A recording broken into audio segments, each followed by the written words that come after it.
Listening passage from June 2013. The following passage is from an article entitled How to Wage War on Food Waste by Laura Wright, published in On Earth magazine in spring 2010. In this excerpt, Wright discusses food waste.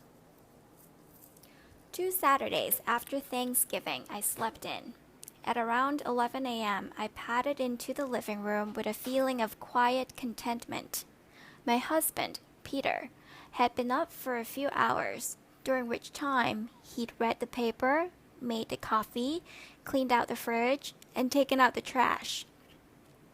Our refrigerator had been getting difficult to close, jammed as it was with 2-week-old turkey scraps, mashed potatoes, Brussels sprouts, and other Thanksgiving leftovers that nobody had eaten, plus the wilting greens and vegetables that never became salad.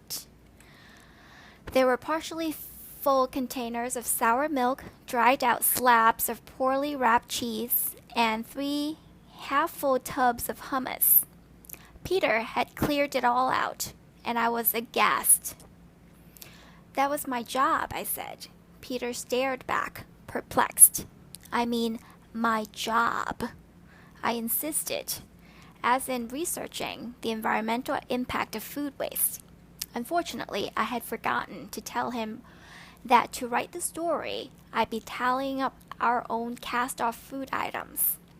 I stood at the kitchen window, my forehead pressed against the cold glass, peering down into the air shaft where our apartment building's garage garbage cans are stored.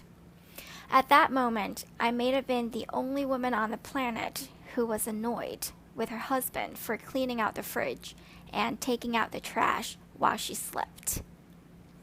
Peter and I are part of a much larger problem. The U.S. Department of Agriculture, USDA, estimates that Americans waste 30% of all edible food produced, bought, and sold in this country, although it acknowledges that this figure is probably low. Recently, 2 separate groups of scientists, one at the University of Arizona and another at the National Institutes of Health, NIH, published estimates of 40% or more. Add up all the losses that occur throughout the food chain, the NIH researchers say, and Americans, on average, waste 1,400 calories a day per person, or about 2 full meals. As kids, we were admonished to finish what's on our plate for the sake of those starving children in poor, faraway countries. Among environmental issues, however, food waste barely registers as a concern. Yet, when we do the math, tallying all the resources required to grow the food that is lost as it journeys from farm to processor to plate and beyond, the consequences of our food wastefulness are staggering.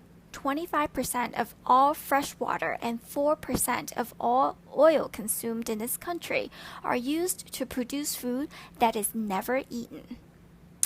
Part of the problem is the heterogeneous nature of food waste. There's no single culprit, but many diffuse sources that add up to a slow and steady bleed on the economy and the environment. Supermarkets discard mishapen yet perfectly edible tomatoes, for example, because they don't look perfect to picky customers. Convenience stores cook too many hot dogs on snowy days when customers are scarce.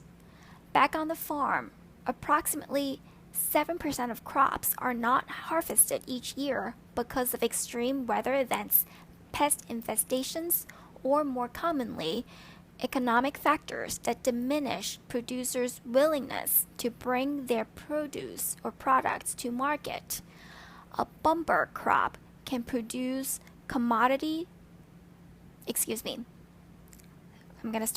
A bumper crop can reduce commodity prices to the point where the costs of harvesting are greater than the value of the crop.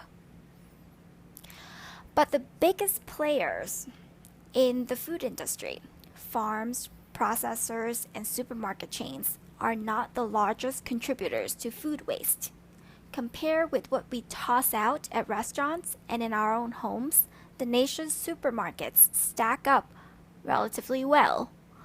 According to USDA statistics, in 1995, some 5.4 billion pounds of food were lost at the retail level, while 91 billion pounds were lost in American kitchens, restaurants, and institutional cafeterias.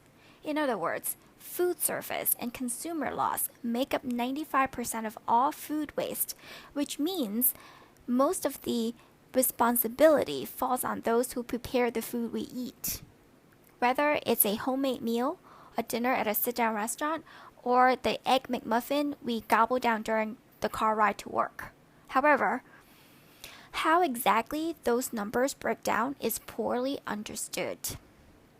Consumers can do the most good by embracing the good old 3 R's: reduce, reuse, recycle. Food recovery programs played an important role by collecting surplus food from supermarkets, dining halls, and restaurants and delivering it to food banks and homeless shelters where it is badly needed. For apple cores, potato peels, and other inedible food scraps, there's composting at home and in a handful of places on the municipal level.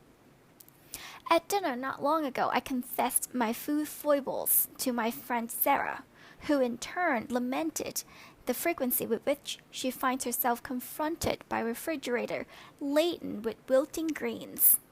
Really, she said with a laugh, who needs that much cilantro? Excerpted from How to Wage War on Food Waste on Earth magazine, spring 2010. This marks the end of your listening activity.